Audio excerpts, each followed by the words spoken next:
Hello and welcome to study with me. आज के session में हम लोग एक बहुत ही इम्पोर्टेंट टॉपिक को कवर करने वाले हैं, जिससे हमें पता चलेगा कि आखिर इंडिया को इंडिपेंडेंस कैसे मिला और ये आखिर प्लान क्या था। तो आज का जो टॉपिक है काफ़ी इंटरेस्टिंग होने वाला है, जो कि है माउंट बैटन प्लान। ठीक है, जिसको इंडियन इंडिपेंडेंस एक्ट 1947। तो काफ़ी डिटेल में हम लोग इस टॉपिक को कवर करेंगे। इसके हर एक फैक्ट्स को हम लोग काफ़ी डिटेल में यहाँ पे देखेंगे। ठीक है, एक ओवरव्यू लेंगे हम लोग यहाँ पे। उसके बाद हम लोग इसका बैकग्राउंड देखेंगे कि माउंटबेटन प्लान का बैकग्राउंड किस तरह से तैयार हुआ था, और काफी डिटेल में देखेंगे। हर एक पॉइंट, हर एक फैक्ट को हम लोग यहाँ पे डिटेल में कवर करेंगे। नेक्स्ट जो हम देखेंगे वो है provision of the Mountbatten plan. आखिर क्या क्या प्रोविजंस रखे गए और लास्टली क्या इसमें एक्सेप्ट किया गया इस प्लान में, और जिस पर सभी की मंजूरी हुई। सभी की मंजूरी से लेकर ये बात है कि जिसमें कि ये एक ऐसा प्लान था जो कांग्रेस पार्टी को भी ये एक्सेप्ट था, और साथ ही साथ मुस्लिम लीग को भी ये एक्सेप्ट था। तो आखिर क्या क्या प्लान में रखा गया था, कौन कौन से ऐसे पॉइंट रखे गए थे जिसमें दोनों ने हामी भरी थी, आखिर ये प्लान क्या था, इसको काफी डिटेल में हम लोग अब देखेंगे। ठीक है, तो बिना किसी देरी के आज के इस टॉपिक को हम लोग स्टार्ट करते हैं। तो नाम से ही पता चल रहा है, माउंटबेटन प्लान जो है, ये लॉर्ड माउंटबेटन जो कि इंडिया के लास्ट वायसरॉय थे, इनके नाम पर ये प्लान रखा गया था। ठीक है, क्योंकि ये प्लान इनके द्वारा ही दिया गया था, और ये प्रपोज किया गया था, प्लान को दिया गया था मई 1947 में। ठीक है, जिसके अकॉर्डिंग ये बोला गया था कि प्रोविंसेस को डिक्लेयर कर दिया गया था, इंडिपेंडेंट डिक्लेयर कर दिया गया था, और उसके जो सक्सेसर स्टेट है उनके पास ये पावर थी। क्या पावर थी कि उनके पास चॉइस थी कि वो कॉन्स्टिट्यूएंट असेंबली में ज्वाइन करे या फिर नहीं करे। ठीक है, तो ये था इसका। हम लोग अगर बैकग्राउंड देखें तो ये है कि लॉर्ड माउंटबेटन जो है वो इंडिया में आए थे as a last viceroy, और इनको एक टास्क असाइन किया गया था कि आप जितना जल्दी हो सके उतना जल्दी जो ट्रांसफर ऑफ पावर है वो कर दिया जाए British prime minister Clement Italy के द्वारा। ठीक है, तो इसलिए इनको यहाँ पे भेजा गया था। तो मई 1947 में माउंटबेटन केम विद एक प्लान के साथ वो आए। इन मई 1947 Mountbatten came up with A plan under which उन्होंने एक प्रोपोज रखा दैट कि उनके पास प्रोविंसेस को उन्होंने डिक्लेयर कर दिया इंडिपेंडेंट, और जो सक्सेसर स्टेट थे उनको ये अलाउ किया गया, उनके पास एक चॉइस थी कि वो कॉन्स्टिट्यूएंट असेंबली में ज्वाइन करे या फिर नहीं।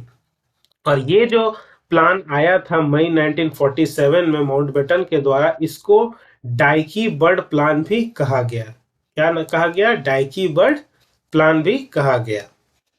नेक्स्ट है कि Jawaharlal Nehru when apprised of the plan, उन्होंने जवाहरलाल नेहरू ने जब इस प्लान को अप्रीज्ड किया तब वेमेंटली ने इसे अपोज किया। उन्होंने कहा कि it lead to be a balkanization of the country, यानी कंट्री में काफी बल्क हो जाएगा। तो इसलिए उन्होंने इस प्लान को क्या किया? अपोज किया, और इस प्लान को उन्होंने कहा प्लान बल्केन भी, इसलिए इसको कहा जाता है, इस प्लान को प्लान बल्केन भी कहा जाता है, जो मई 1947 में प्लान आया था। तो इस चलते तब जो वाइसरॉय थे उन्होंने एक दूसरा प्लान लाया जो अपोज होने लगा, इसलिए दूसरा प्लान फिर लाया। कब लाया? जून 3 को लाया। तो जून 3 प्लान भी कहा जाता है। ये प्लान जो है वो लास्ट प्लान था इंडियन इंडिपेंडेंस के लिए, और इसे ही कहा गया, जून 3 प्लान को ही कहा गया माउंटबेटन प्लान। ठीक है यार, ये लास्ट प्लान था। ठीक है, क्या था कि जो जून 3 प्लान था इसमें इंक्लूड किया गया प्रिंसिपल ऑफ पार्टीशन। ठीक है, यानी इंडिया पाकिस्तान का जो कॉन्सेप्ट है उसको इसमें इंक्लूड किया गया।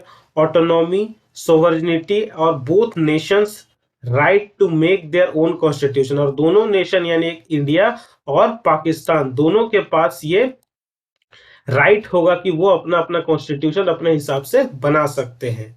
तो अबव ऑल जो प्रिंसली स्टेट्स थे जैसे कि जम्मू एंड कश्मीर, उनको ये चॉइस दी गई, गिव ए चॉइस कि वो या तो इंडिया में मिल जाए या फिर वो पाकिस्तान में मिल जाए। ठीक है, उनके पास ये चॉइस थी। और कंसिक्वेंसेस क्या हुआ इस चॉइस का कि बाद में जाकर अफेक्ट होने लगा जो नया नेशन बना, और आज तक जम्मू कश्मीर का मुद्दा तो आज तक बना ही हुआ। ये चॉइस दे कर ही ये सब मामला बिगड़ा था जम्मू एंड कश्मीर का। तो लेकिन यहाँ पे हमें देखना है कि उनके पास ये चॉइस थी कि वो इंडिया में मिले या पाकिस्तान में जाकर मिल जाए।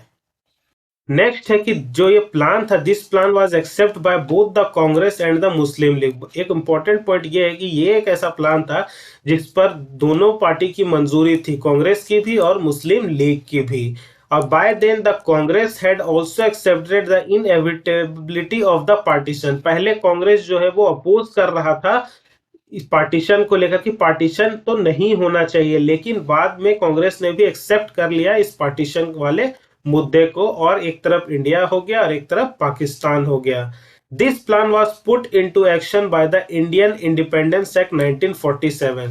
जो हमारा नेक्स्ट टॉपिक है, इंडियन इंडिपेंडेंस एक्ट 1947। तो ये माउंटबेटन प्लान जो है, ये प्लान तो बना, लेकिन ये एक्शन में कब आया, यानी इसको लागू कब किया गया, इस एक्ट के द्वारा लागू किया गया, Indian independence act 1947।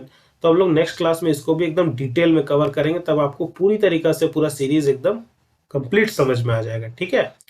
Which was passed in British parliament, जो कि ब्रिटिश पार्लियामेंट में पास हुआ, और रॉयल एसेंट उसको कब मिला, यानी मंजूरी, फाइनल मंजूरी उसको कब मिली, तो 18 जुलाई 1947 को उसको फाइनल मंजूरी मिल गई इस एक्ट को, ठीक है। और ये एक्ट पास हो गया और पार्टीशन वाला मुद्दा जो है वो अब एक्शन में आ गया, उसको रॉयल एसेंट मिल गया। कब मिल गया? 18 जनवरी 1947 को। तो आई होप आपको इस बैकग्राउंड क्लियर हो गया होगा। अब हम लोग नेक्स्ट बढ़ते हैं इसके प्रोविजन को लेकर कि आखिर माउंटबेटन प्लान में क्या क्या प्रोविजन रखे गए। तो ब्रिटिश इंडिया जो है वो पार्टीशन हो गया, दो डोमिनियन बना, एक तरफ बना इंडिया और एक तरफ बना पाकिस्तान। और जो कॉन्स्टिट्यूशन जो फ्रेम किया गया वो कॉन्स्टिट्यूएंट असेंबली के द्वारा किया गया, और would not be applicable to Muslim majority areas. और ये जो कॉन्स्टिट्यूएंट असेंबली ने जो कॉन्स्टिट्यूशन का जो फ्रेम किया, ये मुस्लिम मेजोरिटी एरिया में एप्लीकेबल नहीं होगा, जो कि बाद में पाकिस्तान बना, क्योंकि वो फिर अपना कॉन्स्टिट्यूएंट असेंबली अलग बनाएंगे, अपना हिसाब से कॉन्स्टिट्यूशन क्रिएट करेंगे। तो क्वेश्चन हुआ कि जो सेपरेट कॉन्स्टिट्यूएंट असेंबली होगा मुस्लिम मेजोरिटी एरियाज के लिए, वो डिसाइडेड बाय दीज प्रोविंसेस, वो इस प्रोविंसेस के द्वारा डिसाइड किया जाएगा। तो एज पर द प्लान के अनुसार क्या था कि जो लेजिस्लेटिव असेंबली थी बंगाल पंजाब की, वो वोट हुआ, उसमें पार्टीशन के लिए वोट हुआ, और उसके अकॉर्डिंग क्या हुआ कि डिसाइड किया गया कि पार्टीशन जो है वो इस प्रोविंसेस में किस तरह से अलोंग रिलीजियस लाइन होगा, यानी धर्म के आधार पर पार्टीशन लाइन खींची जाएगी, ठीक है। तो अकॉर्डिंग हुआ बंगाल और पंजाब दोनों एरिया में ये हुआ, वोट के आधार पर पार्टीशन देखने को मिला। नेक्स्ट है कि जो द लेजिस्लेटिव असेंबली जो है सिंध की, would decide whether to join to Indian constituent assembly और not. It decided to go with Pakistan. जो सिंध है उसके पास चॉइस था कि वो इंडियन कॉन्स्टिट्यूएंट असेंबली के साथ जुड़े या फिर नहीं, तो वो इंडिया के साथ नहीं जुड़ गए, वो पाकिस्तान के साथ जाकर जुड़ गई। और एक रेफरेंडम कराया गया नॉर्थ वेस्ट फ्रंटियर प्रोविंस में, जिसमें ये डिसाइड हुआ गया कि डोमिनियन जो है वो ज्वाइन करेगा, लेकिन नॉर्थ वेस्ट फ्रंटियर प्रोविंस से ये डिसाइड किया कि वो पाकिस्तान को ज्वाइन करेगा, लेकिन उसमें जो खान अब्दुल गफार खान ने इसे बॉयकॉट किया और इस रेफरेंडम को रिजेक्ट कर दिया, ठीक है। तो the date for the transfer of power to be August 15 1947, और 15 अगस्त 1947 ये डेट रखा गया ट्रांसफर ऑफ पावर का। और जो इंटरनेशनल बाउंड्रीज अब बनेगी, ठीक है, बिटवीन टू कंट्रीज, तो इसके लिए एक बाउंड्री कमीशन का गठन किया गया, ठीक है, जिसको कि स्टेब्लिश किया गया, और इसको कि चेयर कौन कर रहे थे? सर साइरिल रेड क्लिफ, जो रेड क्लिफ थे इसलिए इसको रेड क्लिफ लाइन भी बोला जाता है। तो बाउंड्री कमीशन का गठन किया गया, जिसको कि चेयर या हेड कर रहे थे सर साइरिल रेड क्लिफ। और द कमीशन ने was the demarcate Bengal and Punjab into two new countries. और पंजाब और बंगाल को में डिमार्केशन कर दिया गया, बीच में लाइन खींच दी गई, और बोल दिया गया कि बंगाल का ये जो हिस्सा है ये पाकिस्तान के साइड में होगा, और बंगाल का ये हिस्सा जो होगा वो इंडिया के साइड में होगा। उसी तरह पंजाब के केस में भी हुआ कि इस साइड का हिस्सा को दे दिया गया पाकिस्तान को, और इस साइड का हिस्सा को दे दिया गया इंडिया को। तो इस तरह से डिमार्केशन किया गया और दो कंट्री बना दी गई। The princely state were given the choice, और प्रिंसली स्टेट को चॉइस दिया गया कि वो या तो इंडिपेंडेंट रहे, या फिर वो इंडिया में जाकर मिल जाए, या फिर पाकिस्तान में। और the British suzerainty over this kingdom were terminated, और इसमें ब्रिटिश की जो भी पावर था उसे टर्मिनेट कर दिया गया। अब यहाँ पे ब्रिटिश का कोई कंट्रोल नहीं है। The British monarch would know longer use the title emperor of India. British जो मोनार्क है अब वो एम्पेरर ऑफ इंडिया का जो टाइटल है अब वो यूज नहीं कर सकते हैं। ठीक है।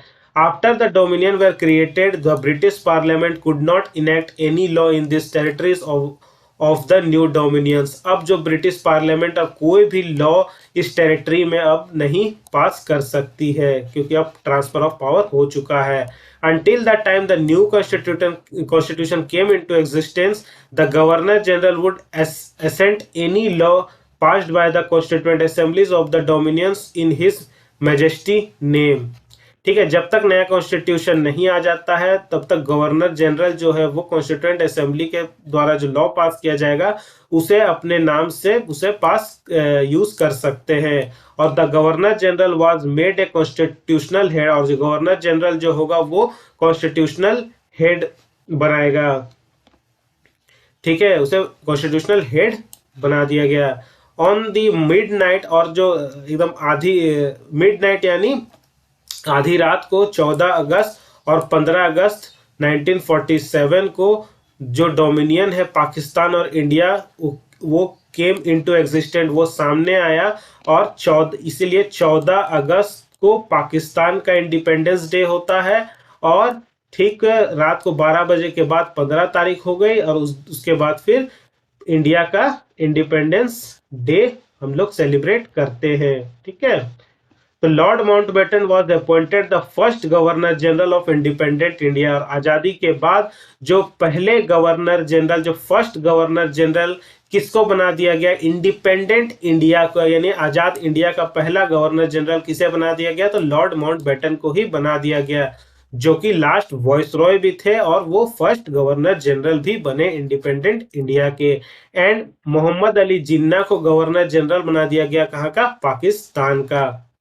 तो आई होप आपको सारे के सारे पॉइंट्स जो है क्लियर हुए होंगे और सारे के सारे फैक्ट्स आपको समझ में आए होंगे। और माउंटबेटन प्लान से जितने भी इंपॉर्टेंट पॉइंट हो सकते हैं वो सारे मैंने यहाँ पे कवर करने की कोशिश की है।